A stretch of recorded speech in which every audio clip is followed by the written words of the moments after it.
If I reminded you that you are perfect, would you argue me down or step into your perfection? Welcome to Perfect Mode, where there are no excuses, no expectations, and we explore the world without limitations. I'm Jay Clay, rapper, the spiritual teacher, with my co-host Troy Washington, your friendly neighborhood realtor. Let's be real, so let's be perfect. Perfect mode. Everything, anything, anything, anything, perfect. Everything, anything, anything, anything, perfect mode. Everything, anything, anything, anything, perfect mode. Everything, anything, anything, anything, perfect mode. Perfect mode, perfect mode, perfect mode, perfect mode, perfect mode, perfect mode, perfect mode, everything, anything, anything, anything, perfect mode, perfect mode, everything, anything, anything, anything, perfect mode.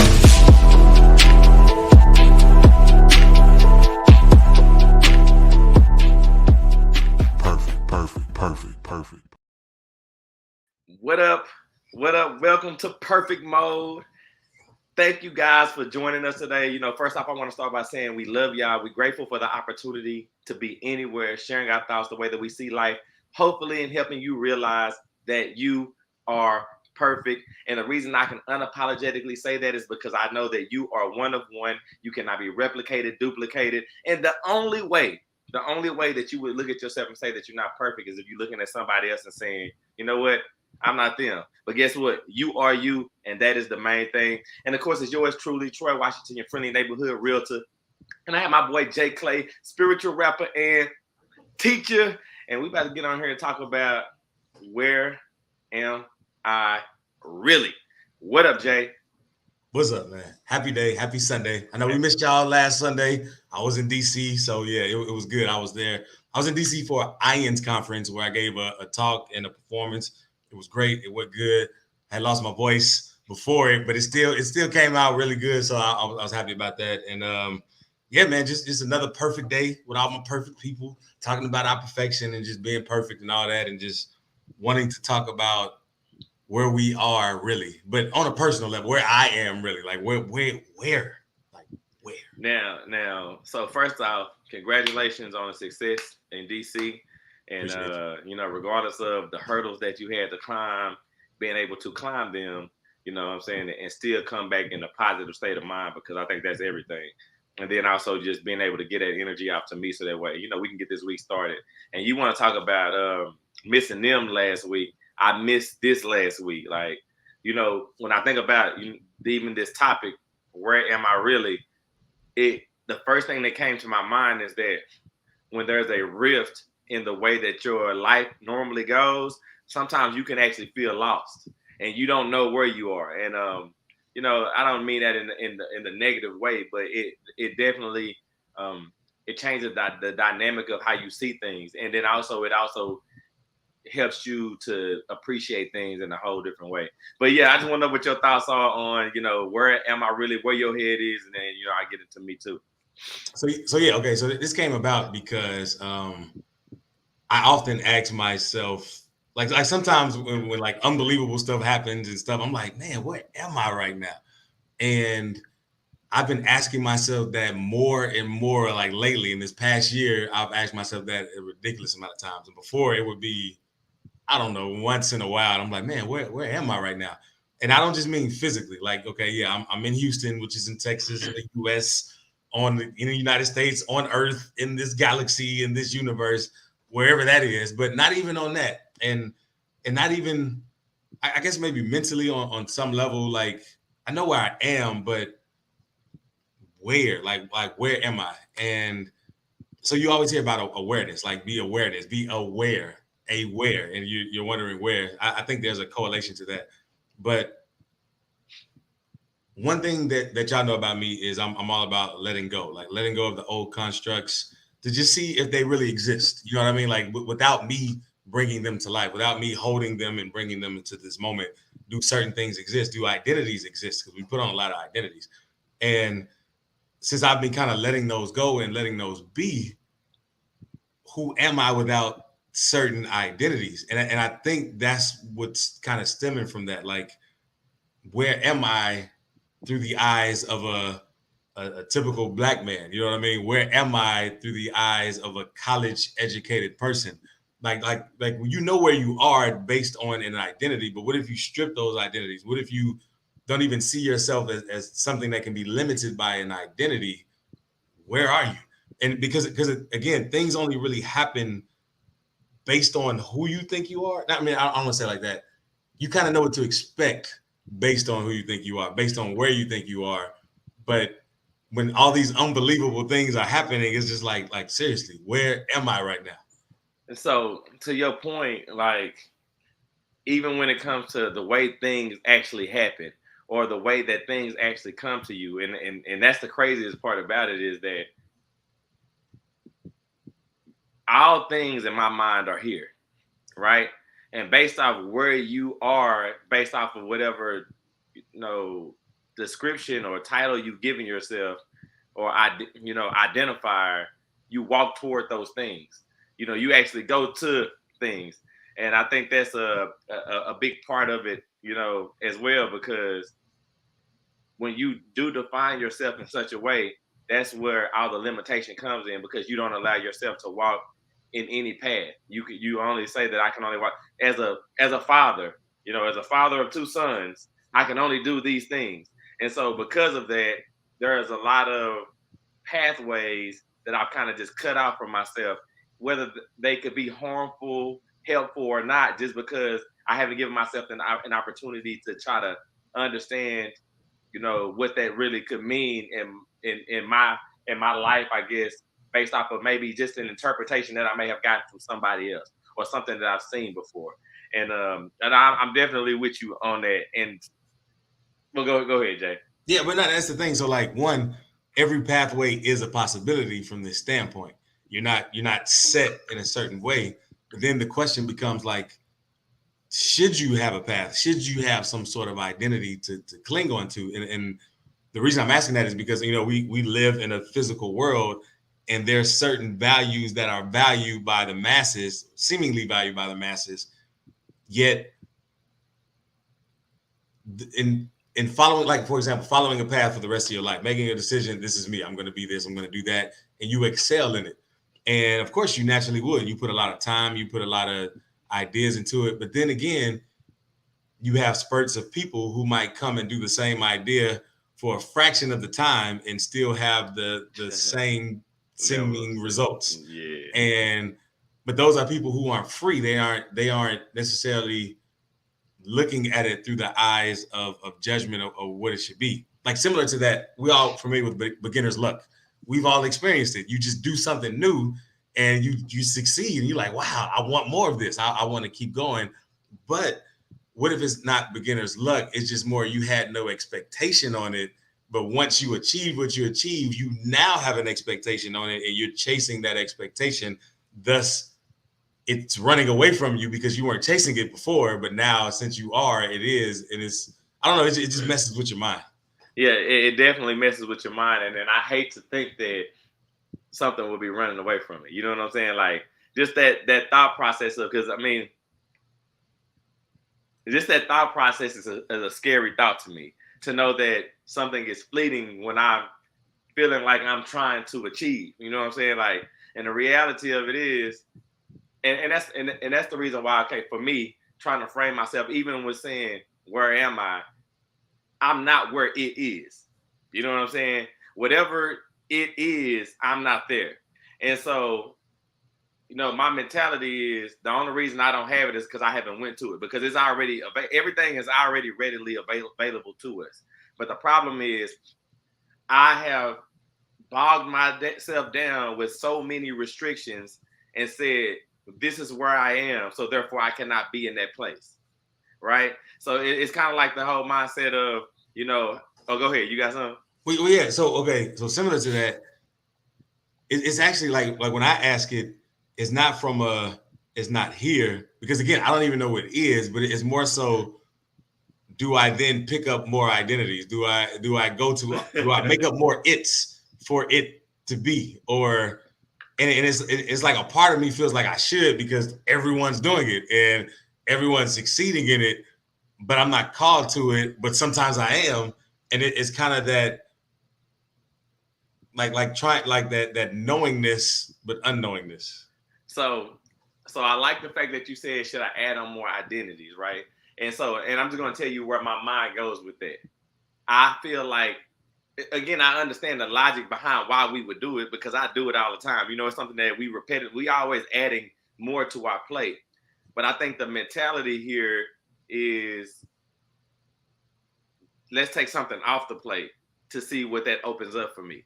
Because like the more hurdles that I give it just gives me something else to do, right?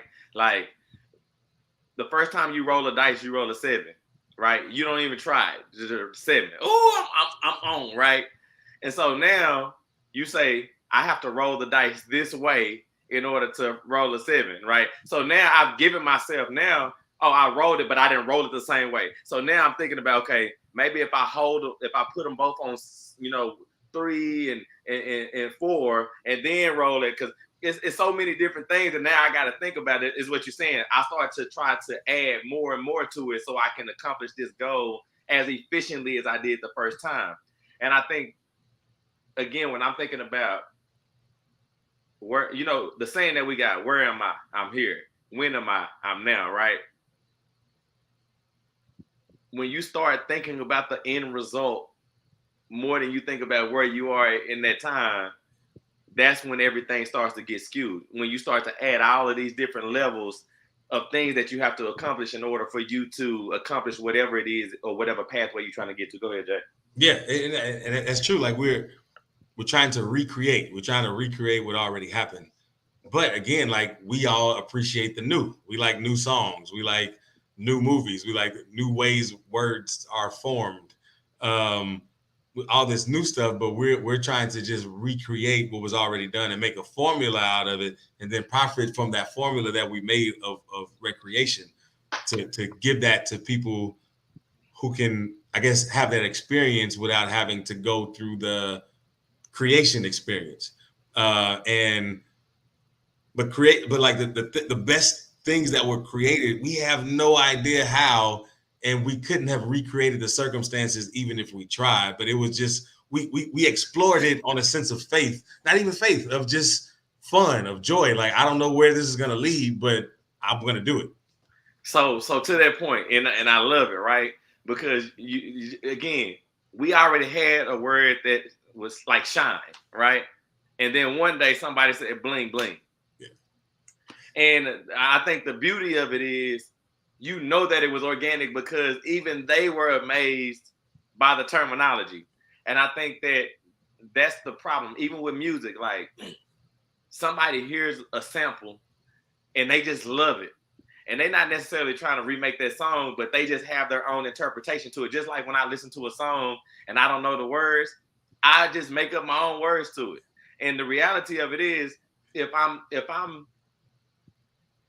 allowing myself to be free and not giving myself a limitation and saying, I can't say my words to this exact same beat, I never have an opportunity to see if people like it. But some people, they will play the exact same beat.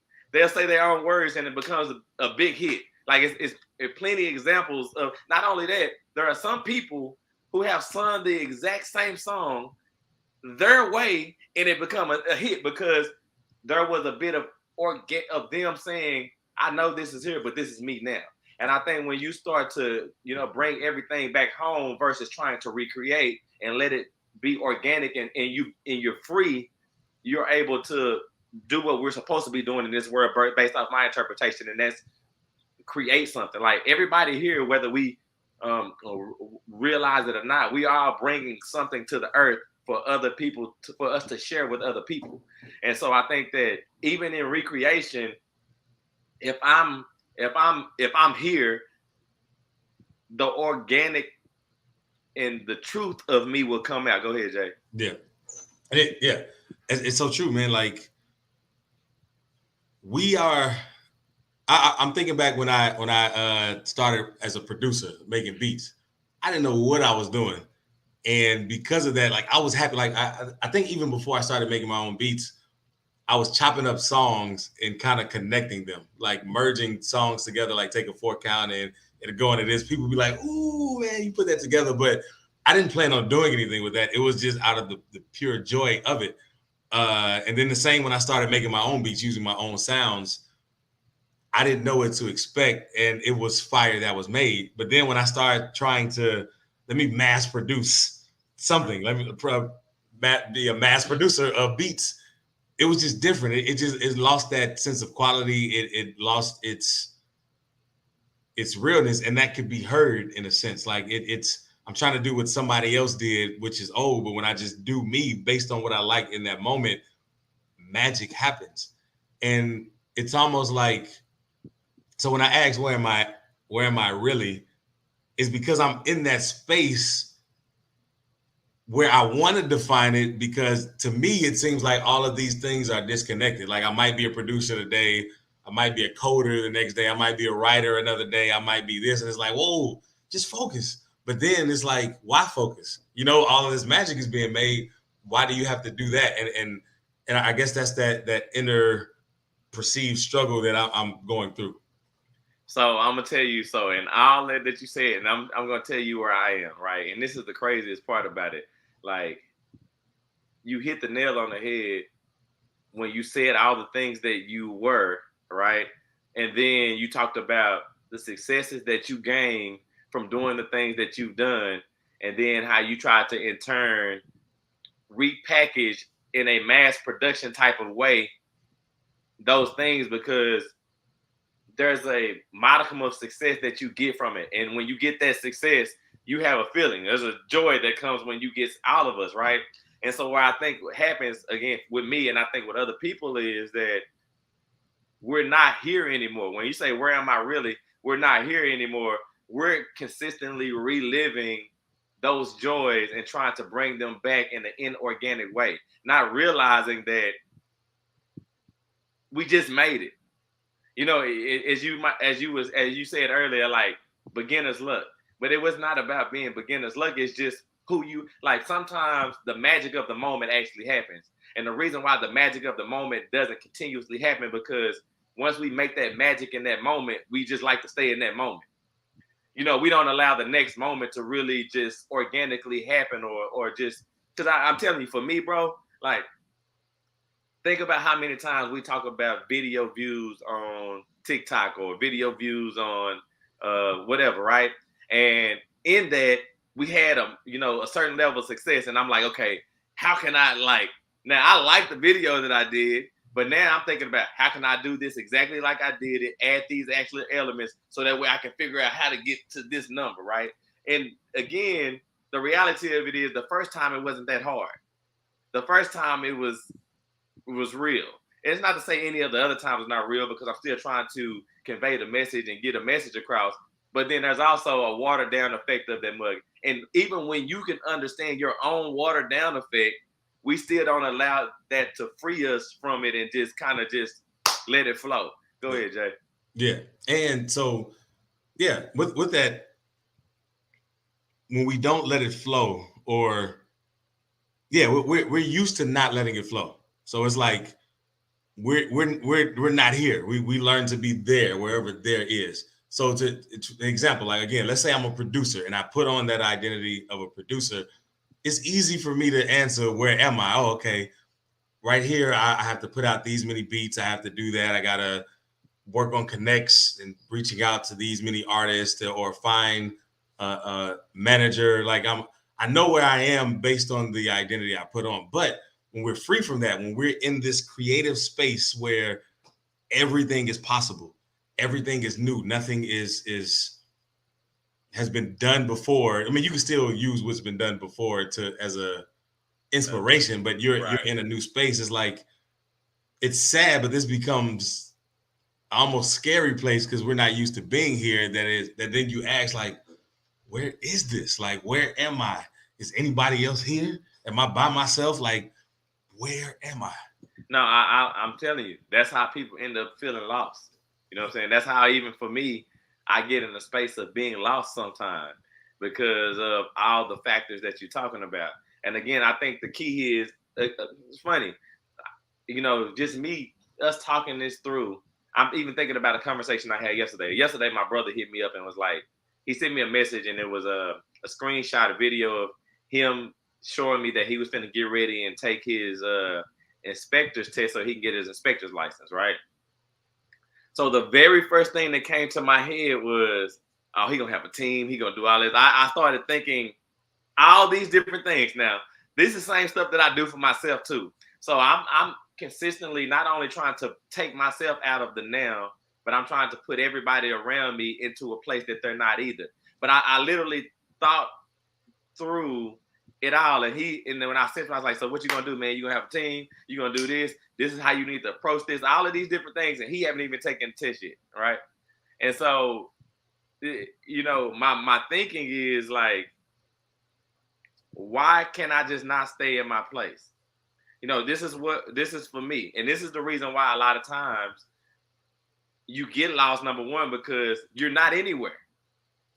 You're in a space of, again, there's nothing wrong with being in a creative space. There's nothing wrong with being a creative mind. But the problem is when you live there. When you start to live there and you forget where you are really and what is actually at hand right now, and then you feel like you're lost and you don't know what to do. Go ahead, Jay. But see, I feel like the creative space is the found space, but we're just not used to it that we think we're lost when we're here, when really we're lost in what we would deem the found space, the known space, the space that is the most traveled, that everyone understands. Like, not everyone understands the creative space, yet it's the source of all the joy in the world. It's the source of all the inspiration. It's like, man, how did you come up with that? I don't know. I just, just did some things and this happened and magic is made. Can you do it again? I'll try. Like some sequels are never the same, are never as good as the first, unless it came from a completely different creative space. And you were like, wow, they topped it, but it's because it's a different type of movie or whatever, based on the similar parameters. So to your point, they say, the saying is we live in the dash, like everything in between. Yeah.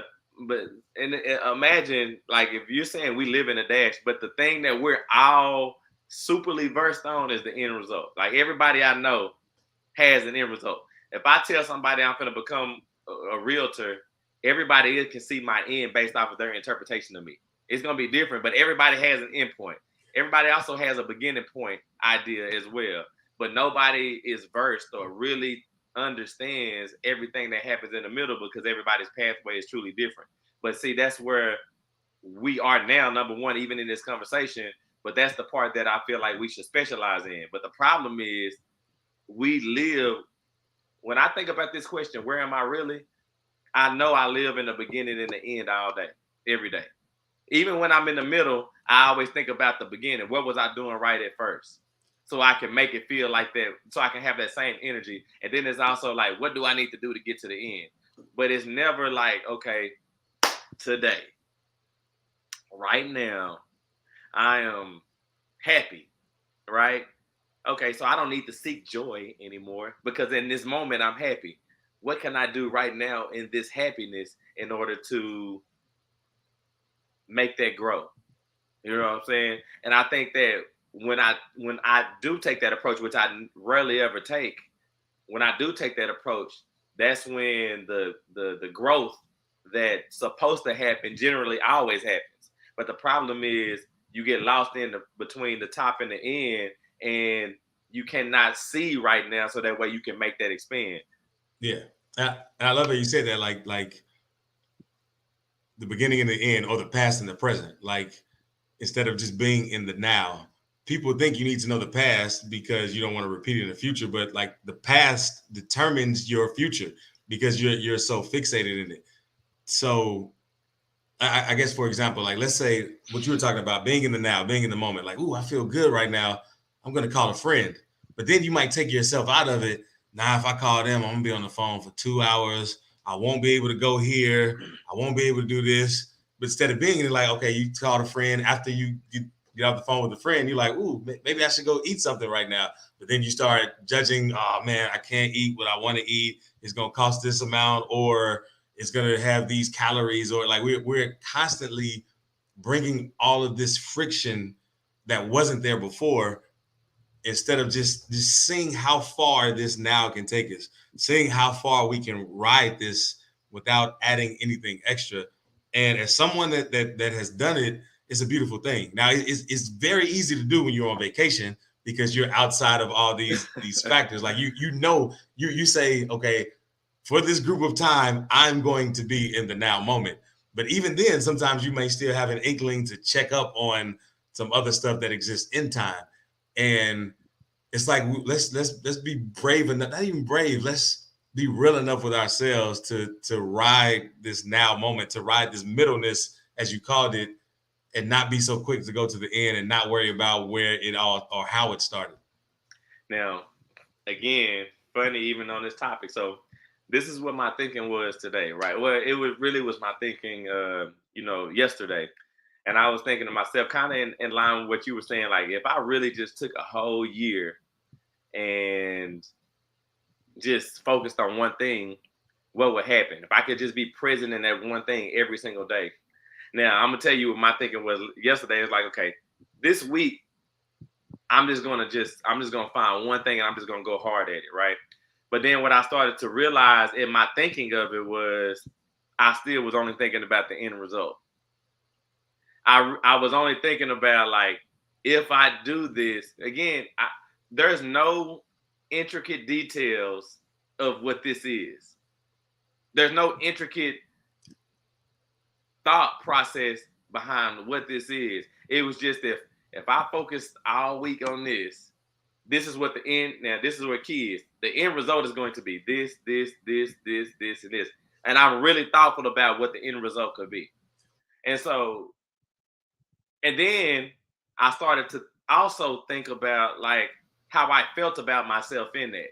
Like, I had to remind myself that for myself, that I am somebody that's not lazy, or that I am a hard worker. But I was tricking myself by telling me that I'm going to do this to make myself feel that way. Go ahead, Jay. And see, even the saying I'm gonna go hard at one thing, like you said, is worried about the end, because you're saying I'm gonna do this thing all of these days, instead of just being guided in the moment as to what comes. Like we never know what's gonna come. We have no idea. And again, if we're really honest with ourselves and look at the best things that happened in our life, we had nothing. There was no way we knew this was coming. We had no way of knowing we would enjoy such things. We had no way of knowing that we would meet these people that have become lifelong friends. We had no way of knowing all of it. Like it just happened in the creative flow. And so it's like, to be in this place, you can't really make any decisions. It just comes as it comes. And I've been practicing this more and more this year. So like being in this space, it is fun. I do love it, but there's still a part of me that's tied to it. Man, something's not right, man. I shouldn't be here. Where am I right now? Are other people not realizing this? Maybe I should go to where they're going. Even though I'm content in where I am, but when I start questioning my contentness, I'm no longer content. And then it looks easier to, like, oh yeah, let me go back and put on this burden and put on this other burden and put on this other burden, and then go around and just be a burden person saying, yeah, at least I'm productive. So to that point, like, a key in that is, like, well, number one, I'm gonna say this. Something's not right now. Like, you just said it. I know I've said it to myself plenty of times. That's why I said I was tricking myself to believe something that was not true, right? And I can just imagine how many people are like us that sit back and say something's not right now. And the crazy part is, I know it's happened because there's been plenty of people that have come and confided in me, and I was like, man, what in the world are you talking about? Everything, you cool, everything tight. But yet and still, even though we have all the evidence in the world, we still sit back and do stuff like that. And then depending on how you decide to walk in that is where, your influence and things of that nature end up, taking its toll on the world, because you're a creator regardless if it's going to be a positive or a negative creator. And so, like, for myself, again, just this past week, there was a slight creeping in of lack. You know what I'm saying? Like, I haven't done, like, there is 100% evidence that I'm doing everything that I need to do in order for me to move toward what I feel like is the end result, because we don't know what the end result is going to be. But there's something in me that made me think that, well, maybe it's not enough, or maybe I'm not enough, or maybe, whatever the case be. And so that's what leads me to say, okay, well, you know what? This week I'm going to do this, and this, so that way I can get to this end result. And the reality of it is, it doesn't matter, and I think that's what's key here. And also helping you come back to realize where you truly are, because in all of that I just said, I was lost in something that wasn't even real in the moment. The moment was, if I really landscape my life, right? My kids appreciate me, my wife appreciates me, my friends appreciate me. There are things that I do on a daily basis that make me extremely happy. And I'm also excited about the potential of where my business can go, any of my businesses, where Perfect Mode can go. And so if I really just look at that and say, you know what, if right now was the end result, like right now, everything that I have, am I happy about this stuff? And I'm emphatically happy about everything that I have right now. So if I'm emphatic, go ahead, Jay. But see, we'll go. You finish. Go ahead. Finish. I thought you were finished. Go ahead. Yeah. But if I'm emphatically happy about where I am right now, and I can really be in joy, then this is where organic things get to happen, right? But if I don't realize and recognize that, now what happens for me is I'm trying to make a change. I'm not really trying to make a change in what my life is or how I feel. I'm trying to make a change in what I'm perceiving in a given moment things should be. Go ahead, Jay. Yeah. So the thing is, like, with that though, in a sense, it's contentment within the identities. So it's like saying, okay, I'm a businessman, and yeah, me recognizing my business is good right now. I'm a family man, recognizing my family loves me. But and I guess what I'm getting at is, one, after you taking off these identities and you just are, and it's like, where is it? Because it's like, in a sense, you don't need anything and you don't want anything and you're happy, but then you kind of weirded out by it, because it's like, what does this even mean? Like, because now you're trying to find meaning to it. You're trying to define what can't be defined. Like, does this mean I'm this? Does this mean I cut everyone off? Or does this mean I shouldn't do anything at all? Should I stop all that I've ever done and ever do? Because you're in this space where it's like you're fully in the moment, but it's just you're not used to being in it. Like you can still be in the moment with identities, and I've done that plenty of times, and that's a beautiful thing. But it's like, once you let go of more and more of that, like, what's left. And I love that you brought up the potential. Oh yeah, go ahead. No, go ahead. You can go ahead. The thing about the potential is, I kind of think that's the real way to be, where everything is potentially a thing. Like, you just so enthusiastic about everything because you see the potential in all, whether you do it or not. Like, and even if you do take a step towards something, you see the potential in that. You see the endless potential in that, but you're not tied. Like, you see so much potential, and you value that more than being stuck trying to follow the path of potentiality. That makes sense. No. I'm with you 100%. And I think we are right in line, but I'm gonna come at it from this aspect. That's one of the biggest issues, and I would say for most people and all of us really, is that all the identities, it's easier said than done to relinquish yourself from them, right? Like, even when you try to relinquish yourself from them, there's still like lingering in your mind. Like it's been times where I've been mad at people, and then I was like, you know what? I'm not mad at this person. I truly forgive them. I let them go. Like, I'm good.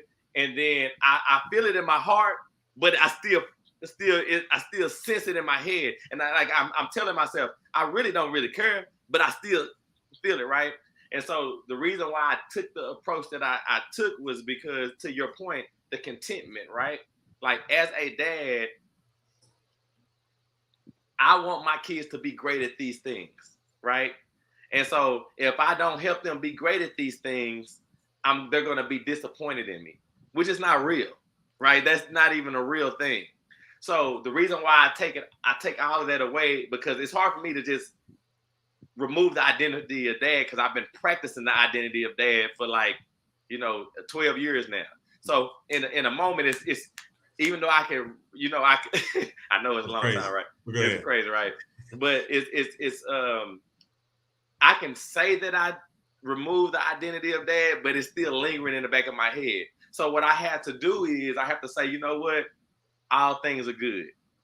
There's no expectation, right?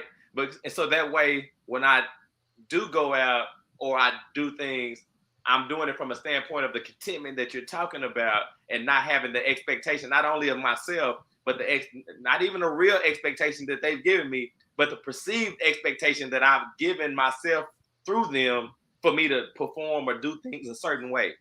And I think that's the tricky part of it all. Removing the identities is something you can remove the identities today for anybody that has a strong enough mind. But if you're not there yet, it's something that you have to ease yourself into. And the best way for me would be to truly say that in this moment, everything is all good. Nobody needs me.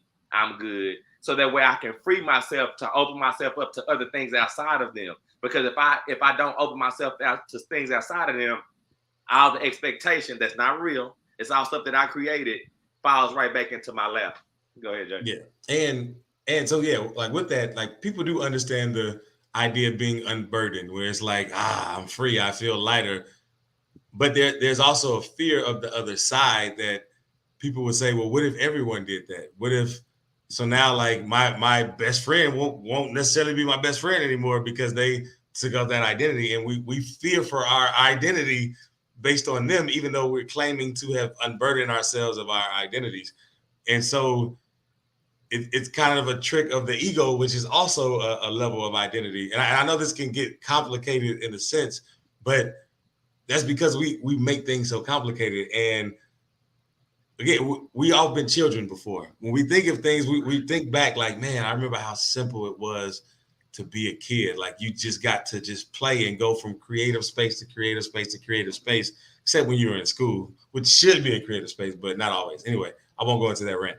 But we go into these things and we're free and we just love it. We're not thinking about the future. We're not thinking about when this time is going to end. Like back in my day playing outside, we had to come in when the street lights came on. We weren't anticipating the street lights ever. They would just magically come on, and it's like, dang, now we got to go in. But even on the trip, okay, put it like this: the DC trip I just went on. Of course, I didn't want it to end, but I wasn't thinking about the ending. But there were people who were. They were like, man, I know I shouldn't be thinking about this ending, but I don't want this to end. And I was like, nah, just stay here where it's like it won't end. And it was a beautiful trip, but we get so caught up in these endings and wanting to get the ends that we wonder why we're not happy as much as we could be, is because we're trapped in the ending. We're trapped saying goodbye. We're trapped knowing that you're only my friend for a particular time, and then I'll never see you again. Like, what? That's insane. But go ahead. No, I literally have been on trips with people who, when we got there, they were like, man, we only got 4 more days left. And in my mind, I'm like, bruh, like, what about right now? Like, what about this day that we're in? But true examples to some of the other points that you're making, like, I still remember when we first started doing this. And, when you talk about the identities of other people and the way that they take it on or the way that they might receive it, like, I still remember having talks with my wife, Chardonnay, for everybody that don't know, I'm married. And, I would tell her, like, I'm not worried about nobody else. And all I'm doing is I'm just focused on me now. I have to focus on me. And she was like, I don't see how you cannot worry about everybody else. And again, the words that come out, they sound funny, right? To the average person. Like you can tell somebody you're not worried about them, but it's not truly what you're saying, right? And so I would have to come back and say, no, I love y'all. Y'all are my everything, but I'm not worried about y'all. And it was like, to her, I understood why the concept was fleeting, meaning like I'm finna think more about, myself, how I need to be the best version of myself for y'all. But then at the same time, I would reverse and say, you don't need to worry about nobody else. Don't worry about nobody, and she'd be like, I can't be like that. And so again, the concept of what we're talking about is it's going to be foreign. It's going to feel funny to people. It's going to feel funny to you. It's going to be hard to explain. But the idea too is literally, like you said, stripping things away. You know what I'm saying? Like, even though you truly don't strip them away. And that's the part that makes it so confusing, because when you're saying this to somebody, even when you're saying it to yourself, like, I don't want to strip away everything that I got. I don't want to strip away, because you feel like you're going to be losing. You feel like your identity is going to be gone because you're saying that this is not a part of you, but you're not saying that it's not a part of you. You're just literally saying that I'm going to move out of the realm of living in an imaginary space, because everything that you do with other people is a lot of times imaginary space. Even with me and you, like, I see you every day, some way, form, or fashion, right? But the thoughts that I have of you are always not real. It's like, this is what me and Jay Clay gonna do. This is how this is gonna happen. This, like, everything is all it's not real. You know what I mean? And so, like, living that way, which we're so accustomed to, we start to perceive it as a real thing, and it's not. And because of that, it's so hard to let go and be able to come into your own space, be organic, be real, and realize where you are, being aware. Go ahead, Jay. Yeah, and to bring up the what you were talking about with your wife, as far as like, I'm not worried about y'all. It's kind of like, because like the worrying is an identity too. Yeah. And you realize that, like, when you worry about something, you empower yourself in a way that depowers them. So it's like you're saying, I'm the only one that can protect you and worry about you in such a way, depower you, because you're in need of my worrying. And we don't realize that we're weakening the people around us that we're worrying about, to think that they need to be worried for. And these people accept that too. They accept that they need all of this other false ideas of protection in order to be all right. And again, we don't realize what we're doing to each other. And so it was something else I want to say in that, but I forgot. But I will say this. So the other day, okay, put it like this. I've been in spaces now where people are talking about like aliens, and they see UFOs and just different things, ascension, spiritual ascension, and other things.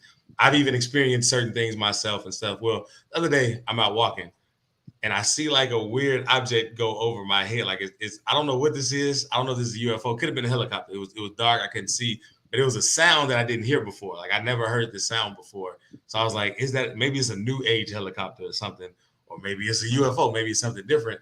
But it was like it was coming toward me. And I walk the same path almost every night now, and it went over my head. But before it did, I was like, maybe this is it. Maybe I'm going up. Maybe something. I was really ready to just let everything go, and then nothing happened. But that even inspired me on this thought process. Like, man, like it's cool and crazy that all these things that you work for, that you think that make you who you are. At the same time, it is good to even see that end. I know we talked about like we don't like ends, but in a sense we do, especially if we're having all these identities that we don't have to wear, and it's almost a joy to put on a new one, or to see through the eyes without all of these that we've been so accustomed to. Or maybe not. Or some people might have had that and been fearful, like, oh, they coming to get me, run away. Who knows? But it was just cool in that instance. I was ready to let it all go, whatever it is. And yeah, and again, but it's still, where am I right now? But see, that's the crazy thing about this whole conversation. Even when we talk about, again, where am I? But you say we don't like ends. I would say that we're infatuated with ends. Yeah. All we do is love it. We love ends. Like, that's the only thing we ever worry about. Like, when we went on, like I said, we were on a trip, people will start counting down the days to the end. Like, when you create a business, all you think about is the end result. Like, even with my kids, like, when we talk about playing basketball, we talk about the NBA. Like, we don't talk, like, everything that we do, we're infatuated with the end. We love the end. But we don't want the end to come, but we live in that thing all day. And I think that's a part of, again, the reason why I'm highlighting it for myself is to remind myself, you know what I'm saying? Like, the end doesn't matter. And the reason why the end doesn't matter is because we don't know what the end looks like, no matter what we've seen before. And we have all the evidence in the world to show us that we don't know what the end looks like. Like, when it comes to people passing, like, everybody passes away a different way. When it comes to a business's success, everybody, even if it's the same business, they all end differently. Like, every show, you can say every show is the same. They all end differently. Like, there's no end that's the same, but we're so infatuated as if we can determine by steps or anything what that's going to look like. Go ahead, Jay. Yeah, something that came to me when you're saying that is that the end only matters when you're holding a form or identity together of it.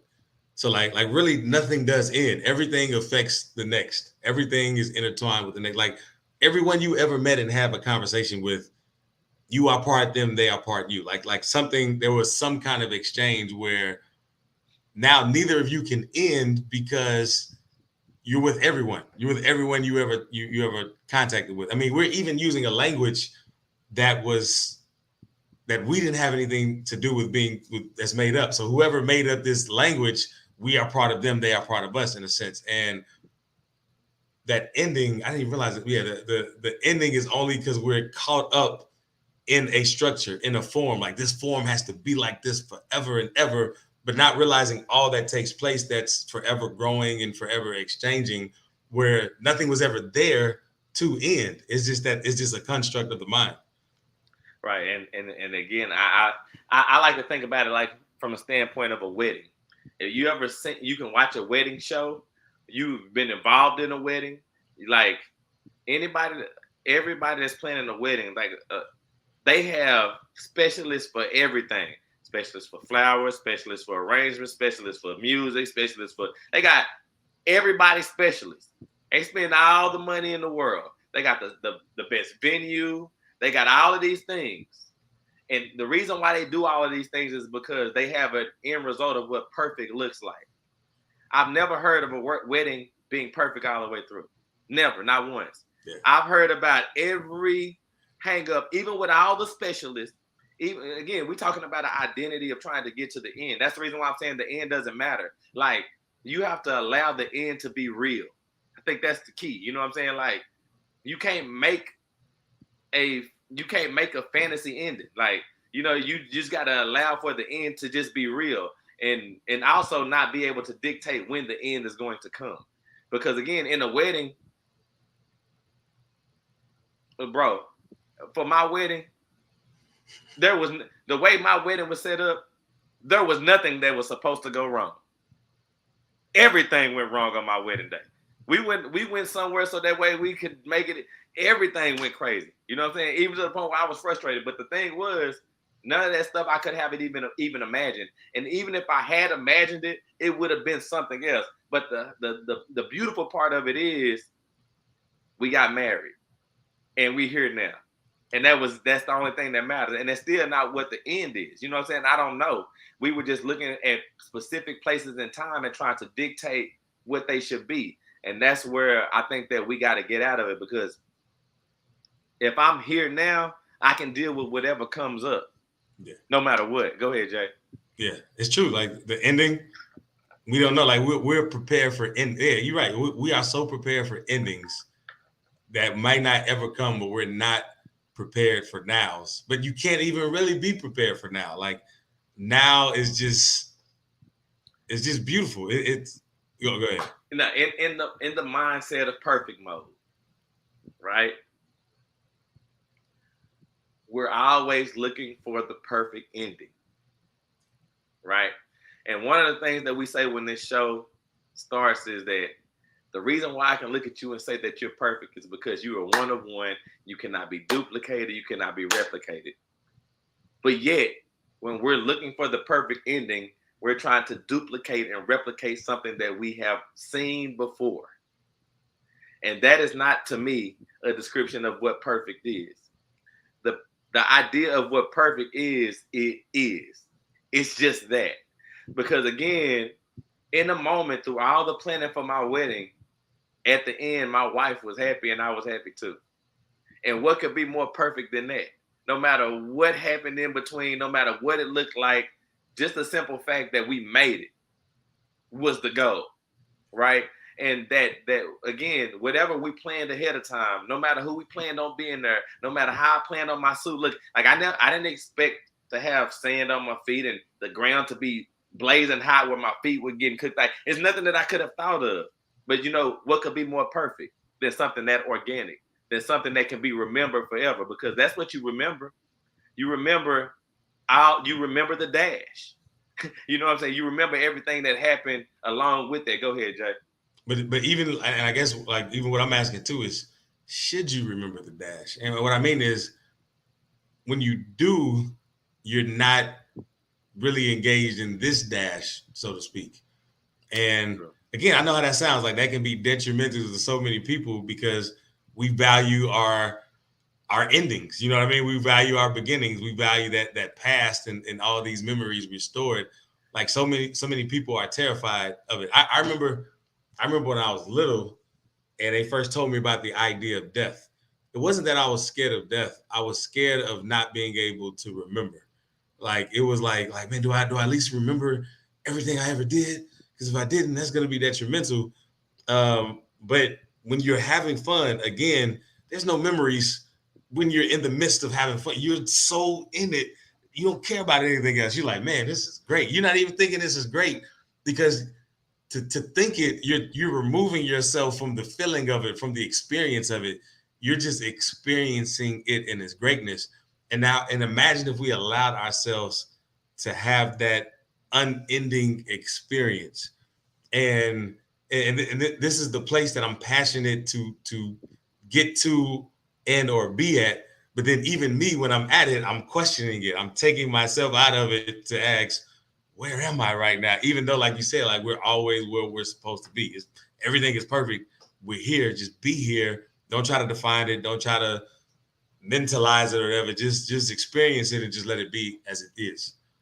I'll say this too, to that point, when you said admiring or acknowledging those dashes and then missing a moment now, which I love that whole thought process of that, because I just think about my kids playing sports, right? Like every single time they play sports, to me is a memorable moment, like every time. But I also can understand how me looking at a past moment can devalue a current moment. So I'm with you right there because, I've witnessed my son hit a buzzer beater before, right? And so like every moment of every game, in those moments, I'll be thinking like, he needs to hit a buzzer beater again just because that's what I'm hung on. You know what I'm saying? Even if, it's just those things that, that kind of brings to light for me. And I definitely appreciate that. And I with that, I would say that, we do need to learn how to value every moment. And, one of those things that we kind of mentioned earlier is like, where am I? I'm here. When am I? I'm now. And I always love that because it brings me out of space. It brings me out of, expectation. Not to say that I can't accomplish or get anything done, but the truth is that all of that stuff happens now anyway. And I think that's where we kind of lose sight that, whatever's going to happen in the future, it starts now. Whatever is your joy is going to be, it starts now. Like you're not going to be happy tomorrow if you're not trying to be happy right now. Like if you're trying to be happy right now, you for sure can be happy tomorrow. And so I just, I'm just glad for the highlights for me to remember that I'm here and now, so that way I can utilize these moments for what they truly are. And it's an opportunity to make a moment for somebody else to witness. That's what I'm here to create, not for me to necessarily dwell on it myself. Go ahead, Jay. To bring the buzzer beater example back, every moment can be a buzzer beater, but if we make a moment a buzzer beater in comparison, it makes the buzzer beater moments far removed. So it's like we elevate a moment, which automatically just devaluates all the other ones, because if we didn't, why we evaluate this one? But if we don't do that, like every moment can be a continuous stream of the equivalent of buzzer beaters if we allow it to, without interjecting our belief system, our judgments, our identities, and just really let it be. Like we can experience it how it is. And yeah, man, like it's I feel like that's real freedom. Like real freedom, you don't even know it's freedom because you can't even conceptualize it, but it's just you just are. I can't call the lyric right now, and I'm mad at myself because I can't do it. But you have a lyric in one of your songs, and I don't know which one it is, but it's about blinking and missing the moment. You know what I'm talking about? It's we make every second of wait. Let's get to let the light shine. Dang it, hold on. It's in Take It Higher. Like we make every moment a lifetime or something like that. We miss a special moment. I forgot it. Never mind. Man, but essentially the gist of it is, I know you're not saying don't blink, but you can miss a moment that fast. And so, value every moment. Understand that right now is everything. Like it truly is. Like this moment is everything. And the best way to get the most out of it is not living in other moments. The best way to get the most out of this moment is not dwelling on other moments. Make this moment mean something. And remember that you're a creator of this world. And like other people are witnessing, just like we're witnessing other people all the time as well. And if you're not being the creator that you are, you're depriving the world of a moment that you could have shared. You're depriving the world of becoming better. And you want to make sure that you're that force just like everybody else. Go ahead, Jay. And just I know we get low on time. Just to give an example of how this moment is everything, just think about all the potential that exists in this moment. You could potentially calm yourself. Like you can go into meditation and just be calm of all the fears or whatever you can experience. You could also come up with an idea that impacts so many people in this moment. You could stretch right now. Like you could, like the possibilities are endless. The potential is endless of everything that you can do in this moment. Not even do, that you can feel, that you can experience, that you can even think. And when we deny ourselves that by going to another moment that either doesn't exist or has already passed, we're missing the mark. And don't miss the mark. Oh, they say that that's the original meaning of sin. Like if you translate the word for sin, it means to miss the mark. Man. So man, yeah, I'm just gonna say, man, I appreciate everybody because without y'all, man, we not here. We doing something, but we definitely not here. And just being able to express ourselves and hopefully helping y'all realize what we're seeing. That the moments that y'all are making mean everything, just like the moments we're making mean everything. And then I say that you're perfect because I don't know anybody that can do you. You know what I'm saying? Same thing with you. I don't know nobody that can do you. Like we all play unique roles in everybody's life in this world. And that you might be doing, you might not see as impactful, but you're being replicated all over the world somewhere in little aspects of who you are. And just continue to do what you do and understand that it's important. And that you can go ahead and take us out, bro. Yeah, so again, appreciate all y'all that joined us on this exploration of where we really are or want to be or used to be, all of that. And yeah, if you like this, hit that share button, like, subscribe if you're watching the replay on YouTube. And just remember, you're a perfect creation made by a perfect creator. So you might as well accept your perfection and enter perfect mode. Yeah. If I reminded you that you are perfect, would you argue me down or step into your perfection? Welcome to perfect mode, where there are no excuses, no expectations, and we explore the world without limitations. I'm Jay Clay, rapper, the spiritual teacher, with my co-host Troy Washington, your friendly neighborhood realtor. Let's be real, so let's be perfect. Perfect. Everything, anything, anything, anything, perfect. Everything, anything, anything, anything, perfect. Everything, anything, anything, anything, perfect. Everything, anything, anything, anything, perfect. Perfect mode, perfect mode, perfect mode, perfect mode, perfect mode, perfect mode, perfect mode, everything, anything, anything, anything, perfect mode, perfect mode, everything, anything, anything, anything, perfect mode.